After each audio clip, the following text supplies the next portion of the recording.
तो करें स्टार्ट। हाँ जी, चले करें स्टार्ट। देखो पहले ये बताओ, एडवांस टैक्स किसको पेमेंट करनी थी, जो हमने अभी बोला, जहां तक अभी बात की हमने, जिसकी टैक्स लाइबिलिटी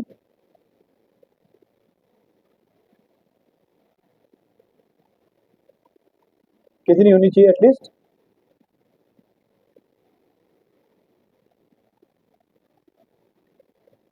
10,000। जिसकी 10,000 या उससे ज्यादा है टैक्स लाइबिलिटी, वो क्या करेगा, एडवांस में टैक्स की पेमेंट करेगा। कब कब करेगा? 15 जून, 15 सितंबर, 15 दिसंबर और 15 मार्च। यहाँ पे कितना करेगा? 15%। यहाँ पे कितना करेगा? 45%। यहाँ पे कितना करेगा? 75%। यहाँ पे कितना करेगा? 100%। बताओ 234C का इंटरेस्ट हमने पढ़ा था, वो क्या था? अगर यहाँ पे लेट करेंगे तो कितना परसेंट? 1%। कितने महीनों के लिए? 3 महीनों के लिए। यहाँ पे कितने महीनों के लिए? 3 महीनों के लिए। यहाँ पे 1 महीने के लिए। 234B क्या था? यहां तक हमें 100% करना था। जो भी शॉर्ट फॉल रहेगा तो यहां से लेके कहां तक? Date of balance payment. यहां तक कितना परसेंट? 1%। जितने भी महीने होंगे, ठीक है, पार्ट ऑफ द मंथ को फुल मंथ माना जाएगा। ठीक है। 234A ये क्या था? 234A क्या था भाई? देखो रिटर्न की डेट क्या थी, जिस दिन आपको रिटर्न फाइल करनी थी, उससे लेके आपने रिटर्न कब फाइल की है, डेट ऑफ एक्चुअल डेट ना ऑफ फाइलिंग रिटर्न, वहां तक 1% जितने भी महीने होंगे। क्लियर? यही था। अच्छा, गवर्नमेंट ने कब रियायत दी थी? बोला यहां तक 12 करोगे तो चलेगा, यहां तक 36 करोगे तो चलेगा, इन दोनों में टैक्स देना पड़ेगा 234C में। अगर यहाँ पे 90 कर दिया तो बी वाला नहीं देना, यही था। और ए वाला तो देना ही देना है अगर लेट किया था। अभी तक हमने जो पार्ट किया वो यही किया। ठीक है, अब आगे चलते हैं। अब मुझे ये बताओ, सपोज तुमने क्या किया। अब 2-3 केसेस होते हैं। एक तो जैसे हम बोलते हैं, मैं बोलता हूँ कैपिटल गेन। एक हो गया सपोज तो जैसे हम मान लेते हैं कैजुअल इनकम, ठीक है। एक मैंने मान लिया डिविडेंड इनकम, ठीक है, ओके। और एक होता है न्यू बिजनेस, सपोज तो न्यू नेट लिख दिया मैंने यार। ये क्या है? New business. सपोज अब कैपिटल गेन क्या होता है? कैपिटल एसेट्स बेस की जो आएगा। तो क्या हम एस्टिमेट लगा सकते हैं कि मेरा कैपिटल गेन इतना होगा? सपोज शेयर से तुमने खरीदे हुए हैं, क्या तुम एस्टिमेट कर सकते हो मेरा इतना फायदा हो जाएगा? कर सकते हैं? पर नहीं कर सकते ना। उसमें तो जब तक जो है एक्चुअल प्रॉफिट हो नहीं जाएगा तब तक हम कुछ बोल ही नहीं सकते। राणा जी बोल सकते हैं? क्या तुम कह सकते हो कि तुमने आज शेयर्स खरीदे तो उनसे प्रॉफिट होगा ही होगा? नहीं बोल सकते ना। तो ये क्या होगा, जब तक एक्चुअल हो नहीं जाता, जब तक एक्चुअल प्रॉफिट हो नहीं जाता तब तक हम कुछ कह नहीं सकते। कैजुअल इनकम, तुम रोज ड्रीम 11 में टीम लगा रहे हो, तो क्या तुम एक काम कर सकते हो कि भाई काम करो, मैं 1 करोड़ जीत ही जाऊंगा, 30 लाख रुपए के हिसाब से एडवांस टैक्स भरना शुरू कर दो? ऐसा कर सकते हो? कब जीतूंगा? जीत जाऊंगा मैं, भर लोगे टैक्स? ये इनकम भी क्या है, जब तक एक्चुअल नहीं हो जाती तब तक तो टैक्स दे ही नहीं सकते। तब तक पता ही नहीं ना होगी कि नहीं होगी। भाई जो हमारा रेगुलर बिजनेस चल रहा है उससे तो हमें पता है हमने इतना कमाई लेना है, तो उसका तो टैक्स बनेगा। पर जो ये इनकम है, कैपिटल गेन होगी, कैजुअल इनकम होगी, डिविडेंड, डिविडेंड क्या है? कंपनी है, तो तुमने कंपनी के शेयर्स खरीदे हैं, कंपनी दे ना दे वो तो कंपनी जाने, है ना। कितना दे तो तुम कैसे एस्टिमेट कर लोगे? नहीं कर सकते ना। ये भी जब तक एक्चुअल नहीं मिल जाएगा तब तक कुछ नहीं कह सकते। अब न्यू बिजनेस है, न्यू बिजनेस कहने का मतलब तुम प्लान कर रहे हो। अभी क्या चल रहा है, ये सपोज जुलाई चल रहा है, आज हो गए 29 जुलाई 2024 हो गया, ठीक है। तुमने सोचा कि यार मैं ना 1 जनवरी तक जो है अपना बिजनेस भाई साहब डाल ही दूंगा, मैंने अपना बिजनेस करना है 1 जनवरी से। अब तुम 1 जनवरी को बिजनेस स्टार्ट करोगे, तो भाई एक बात बताओ कि एडवांस टैक्स अभी से भरना चालू कर दे? मतलब ये तो ये बात होगी, तुम्हारे दिमाग में जैसे ही आइडिया आया कि मैं बिजनेस डालूंगा, पहले एडवांस टैक्स भर लो। पहले ऐसा होता था, मतलब इनको भी पहले भरना पड़ता था। अगर साल के तुमने बीच में कहीं भी किया है तो पहले इंस्टॉलमेंट भरने पड़ते थे, बाद में इसको सही किया था। समझ गए? तो ये वो बिजनेस है, ये वो चीजें हैं, ये वो इनकम है हमारी, जिनका एडवांस टैक्स हम पहले नहीं एस्टिमेट कर सकते, नहीं दे सकते। इतना क्लियर है? तो इस केस में क्या होगा, इस केस में क्या होगा, जैसे देखो हमने कहा भाई 15 जून को आपको भरना है, 15 सितंबर को भरना है, 15 दिसंबर को भरना है और 15 मार्च को भरना है। अब वो उसके कहने का मतलब ये है, सपोज तुम्हारा कैपिटल गेन जो है एक्चुअली यहाँ पे हो गया 13 दिसंबर को। कहाँ पे हो गया? 13 दिसंबर को कैपिटल गेन हो गया। तो एक काम करो, अब यहाँ तक जो है तुम्हारी नॉर्मल इनकम थी, तो तुम क्या करोगे, सपोज तुम्हारी 10 लाख रुपए नॉर्मल इनकम है और 20 लाख रुपए कैपिटल गेन हुआ है 13/12 को। तो तुम क्या करोगे, ऐसे कर, पहले टैक्स निकालना पड़ेगा हमें, तभी तो एडवांस टैक्स भरेंगे। क्या करना है तुमने, पहले दोनों का इकट्ठा निकालना है। समझ गए? पहले दोनों का टैक्स निकाल दिया, फिर नॉर्मल इनकम का टैक्स निकालना है। समझ गए? नॉर्मल इनकम का टैक्स निकालोगे, तो नॉर्मल इनकम का टैक्स निकाल के तो जो 15% 45% जो भी है वो यहाँ तक तो वही भरते रहोगे नॉर्मल इनकम का। यहाँ पर कैपिटल गेन हो गया 13/12 को, तो अब 15/12 वाली जो किस्त जाएगी वो तुम टोटल टैक्स लोगे, दोनों को मिला के उसका जो है 75% लोगे। समझ गए? मतलब इस केस में आपको 2 बार अलग अलग कैलकुलेशन करनी पड़ेगी, एक बार टोटल इनकम की, एक बार नॉर्मल इनकम की। तो जहां तक तो खाली नॉर्मल थी, वहां तक तो नॉर्मल के हिसाब से भरते रहो, और जहां पे टोटल होगी, जहां पे ये दोनों इनकम होगी, वहां से फिर टोटल शुरू कर दो। नहीं, यही करना पड़ेगा। जैसे आपने दोनों का टैक्स निकाल दिया, भाई पहले आपने नॉर्मल इनकम पे इतना टैक्स, स्पेशल रेट पे इतना टैक्स, पूरा टैक्स कैलकुलेट करके टैक्स निकाल दोगे। उसके बाद क्या करोगे, उसका 75% तुम्हें यहाँ पे भरना है। अगर सपोज यहीं पे इनकम हो जाती, 14 अगस्त को इनकम हो जाती, तो 15 सितंबर वाली किस्त में 45% भरते दोनों इनकम का। टैक्स जो बनेगा दोनों इनकम का, उसका 45% भरते। तो कहने का मतलब आप देखो कि कौन सी किस्त से पहले आपको कैपिटल गेन हो गया है, या कैजुअल इनकम आ गई, आपकी डिविडेंड इनकम आ गई है। समझ गए? इतना समझ आया? आपने नया बिजनेस सेटअप किया, 14 अगस्त को कर दिया, तो भैया चलो सितंबर वाली किस्त भर दो। ठीक है? समझ गए? समझे कि नहीं समझे? भाई देखो ये है, टैक्स तो जैसे निकालते थे, हाँ हाँ, टैक्स टैक्स तो वैसे ही निकलेगा ना, टैक्स तो हमेशा ही वैसे निकलेगा। अब जो तुम्हें टोटल टैक्स नहीं, भाई सपोज करो तुम्हारी इनकम थी 15 लाख रुपए नॉर्मल इनकम, कितना बन गया टैक्स? 1.5 लाख। ठीक है? अब 10 लाख रुपए है तुम्हारी LTCG 112 वाला। ठीक है? कितना बन गया? कितना हो गया? 2 लाख रुपए हो गया। टोटल टैक्स कितना हो गया? 3.5 लाख हो गया। तो अब इसमें देखो नॉर्मल टैक्स, नॉर्मल इनकम का जो टैक्स है वो कितना है, जो पहले है हमारी 1.5 लाख रुपए, ये तुम्हें अलग अलग निकाल दिया ऐसे। ठीक है? इसके ऊपर सेस वगैरह सब कुछ लगा दोगे, सब कुछ लगा के निकालना है टैक्स। ठीक है? पर यहाँ पर मैं ऐसे ही बता रहा हूँ खाली। ठीक है? समझ गए? इसके ऊपर भी सेस लगा दोगे पहले, फिर टोटल निकालोगे, फिर इसके ऊपर अलग से सेस निकाल के लगा दोगे। ठीक है? क्लियर हो गया? अब सपोज ये वाली तुम्हारी इनकम हुई 13/12 कब? 23 को। तो तुम क्या करोगे, 15 जून और 15 सितंबर, 15/12 और 15 मार्च, ये किसने भरनी है तुमने? समझ गए? 15 जून को 1.5 लाख प्लस HEC लगा के उसका 15% भर दोगे, ये 15 है। ठीक है? यहाँ पे उसका 45% भर लोगे। अब यहाँ पर आने के लिए, क्योंकि 13/12 में इनकम हो गई ये, तो 3.5 लाख प्लस HEC उसका यहाँ पे 75% बन जाएगा। समझ गए?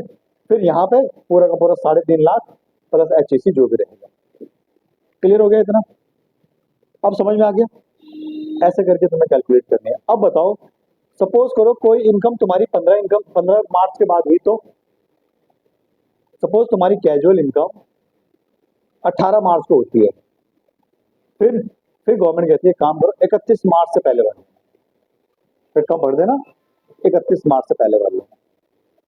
समझ गए? हाँ बिल्कुल, ठीक है, 31 मार्च से पहले पहले भर लेना। तो देखो, ये जो क्वेश्चन नंबर 3 है, अब इसको एक बार पढ़ के देखो, क्या यही कह रहा है कि नहीं कह रहा है?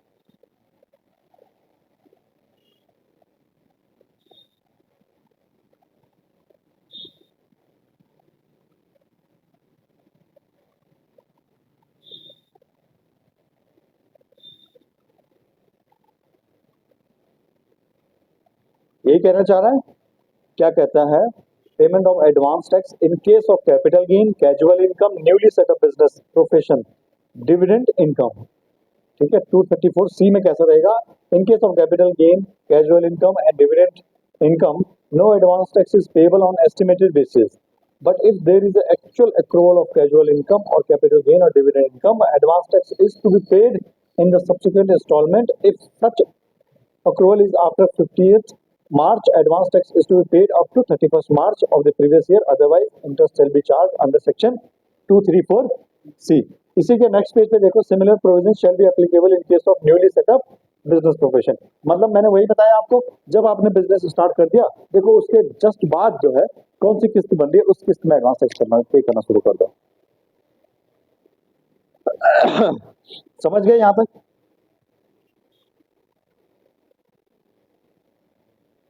इतना क्लियर हो गया?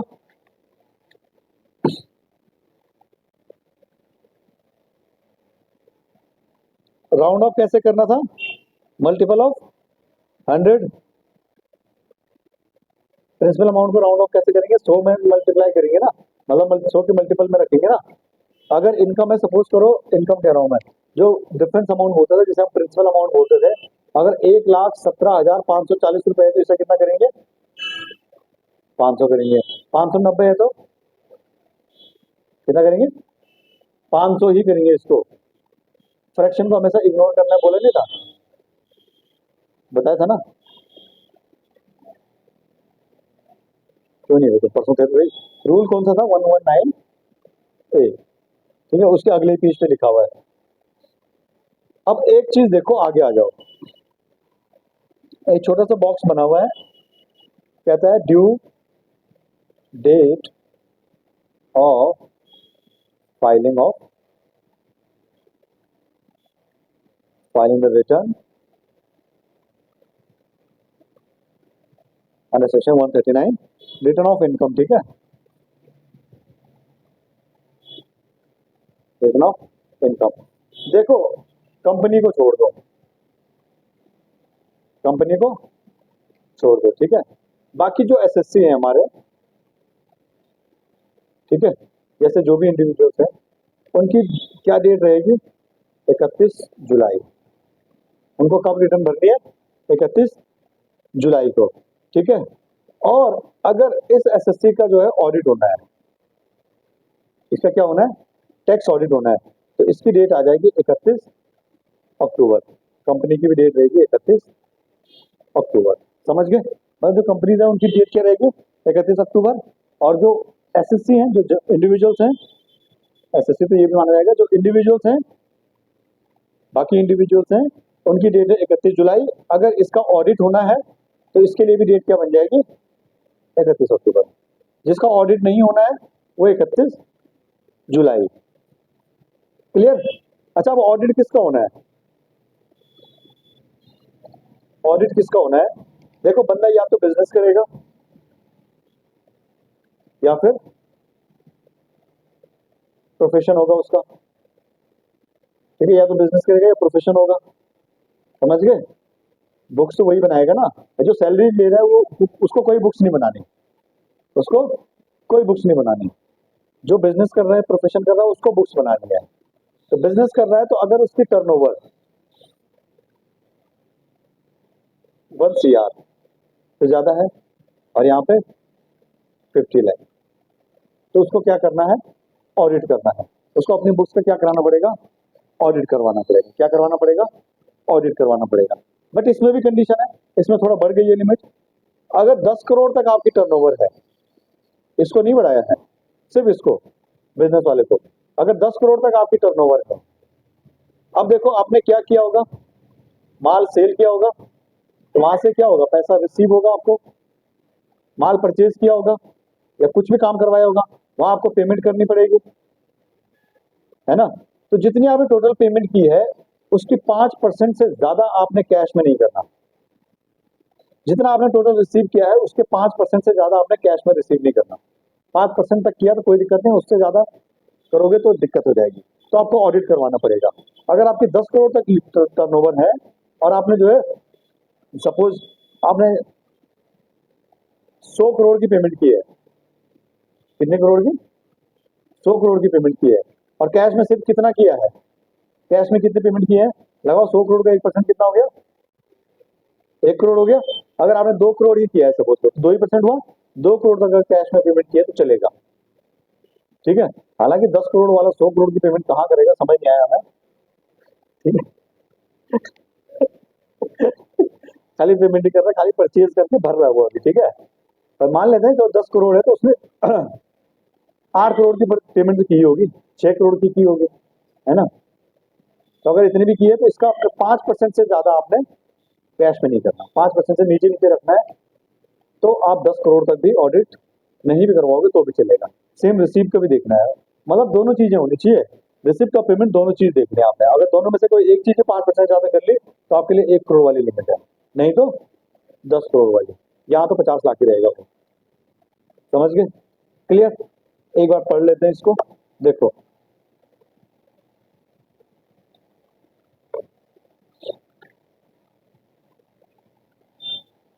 अगले पेज में देखो, audit under section 44AB, as पर 44AB audit is compulsory for every person carrying on business and sales turnover और gross received exceeds 1 crore. 1 crore से ज्यादा अगर आपकी चलेगी तो during the previous year, and every person carrying on profession and gross received is exceeding 50 lakh during the previous year, ठीक है। 50 लाख और 1 करोड़ यही बताया मैंने। और दूसरा कहता है every person carrying on business if his total sales turnover और gross received in business exceeds 10 crore during the previous year, provided that in case of person whose aggregate of all amounts received, including amount received for sales, turnover or gross receipt during the previous year in cash does not exceed 5% of the total said amount, ठीक है। और payment के लिए भी same चीज है, मतलब जितना भी आपने टोटल रिसीव किया है तो आपने देखना कैश में 5% से ज्यादा ना हो। जितनी आपने पेमेंट की है आपने ये देखना है कैश में 5% से ज्यादा ना हो। तो आपके लिए 10 करोड़ तक आपको छूट है भाई। 10 करोड़ आप प्रॉफिट, 10 करोड़ आप अगर आपकी टर्नओवर है तो भी आप ऑडिट नहीं करवाओगे तो भी चलेगा। क्लियर हुआ, समझ गए। एक चीज और बता देता हूं, आपके काम आ जाएगी फिर। अच्छा, अब वो कहते हैं कि देखो जी, अगर आपने एडवांस टैक्स पे नहीं किया तो आप क्या कर रहे हो, इंटरेस्ट तो पे कर ही रहे हो। तो क्या जो ऑफिसर होगा, इनकम टैक्स ऑफिसर होगा, क्या वो आपको नोटिस दे सकता है। आप कह रहे हो भाई मैं इंटरेस्ट तो दे ही रहा हूँ, इनकम टैक्स का फायदा है ही, थोड़ा बहुत इंटरेस्ट मिल जाएगा उसको, तो क्या नोटिस दे सकता है? नॉर्मल केस में नहीं देते, नॉर्मल केस में नोटिस नहीं देते। देते कब है, जब आपका जो है, आप जो है थोड़े से डिफॉल्टर बन गए, जब आप क्या हो, थोड़े से डिफॉल्टर बन गए, समझ गए। जब जैसा हम क्या करते हैं, रिटर्न भरते हैं ना, जब इनकम टैक्स की रिटर्न हमने 100 रिटर्न भरे तो 99% जो है वैसे ही चेक होके ओके हो जाती है, ठीक है। 1% होती हैं जो शूटनी में आती हैं, ठीक है। 99 को इनकम टैक्स वाले बोलते हैं ओके भाई, ठीक है, तुम्हारे तुमने जो भरा वो फिगर ओके है। 1% जिसको उस पर डाउट होता है उसको क्या करते हैं, सूचने में लाते हैं, ठीक है, ओके। इससे बोलते हैं, देखो, एक होती है समरी असेसमेंट, एक होती है समरी असेसमेंट, ठीक है। ये है 143(1).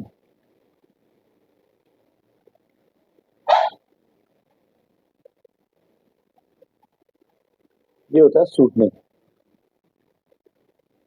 असेसमेंट। एक होता है 144 बेस्ट जजमेंट असेसमेंट, ठीक है, ओके। तो ये बेसिकली जो समरी असेसमेंट होती है वो है इंटीमेशन होता है, ठीक है। इसका मतलब हो गया जो 99% में कह रहा हूँ ना ओके होती है, तो सबसे पहले वाले में आती है। तो जो तुमने किया समरी बनाई ओके हो गया जी, उसकी समरी मतलब एक इंटीमेशन आएगा आपको वहां से, तुम्हारी फिगर्स होंगी जो हमने भरी वो फिगर्स होंगी, जो डिपार्टमेंट में अपने हिसाब से असेसमेंट करके देखिए वो फिगर होंगे। अगर ये वाला आया है 143(2) का तो समझो ओके है, कोई दिक्कत नहीं, ठीक है। जिसको उन्हें डाउट होता है, जिसके ऊपर उन्हें लगता है कि नहीं यार ये गड़बड़ है, इससे कागज मंगवाए जाए, इससे सवाल जवाब किए जाए, इसको थोड़ा पूछा जाए, तो वो होता है स्क्रूटनी असेसमेंट, समझिए। सिर्फ 1% लोग इनमें आते हैं, तो उसके लिए 143(3) का नोटिस आएगा कि भाई देखो तुमने ये दिखाया है, हमारे हिसाब से उसमें ये लिखा रहेगा खाली कि भाई हमारे हिसाब से तुम्हारे इसमें कुछ फर्क है, तो अपने ये डॉक्यूमेंट हमें सबमिट करो, ये रिप्लाई मांगेंगे, ठीक है। एक होता है बेस्ट जजमेंट असेसमेंट, एक क्या होता है बेस्ट जजमेंट असेसमेंट। मतलब ये मान के चलो कि तुमने इनकम टैक्स की रिटर्न ही नहीं भरी, तुमने क्या करी, इनकम टैक्स की रिटर्न ही नहीं भरी, पैसा खूब कमाया, ये तुम्हारा दुश्मन, ये क्या है तुम्हारा दुश्मन, वो है ही वैसे तो, है ना। तो इसने क्या किया, वहां जाके इनकम टैक्स डिपार्टमेंट को बता दिया कि भाई इसने ना ITR भरी नहीं है और इसकी ये इनकम है, यहाँ यहाँ यहाँ यहाँ ऐसे ऐसे करके इसने पैसे कमाए हैं। तो वो क्या करेंगे, वो तुम्हें नोटिस ही भेजेंगे कि भाई बताओ अपनी इनकम का सोर्स बताओ, ये बताओ।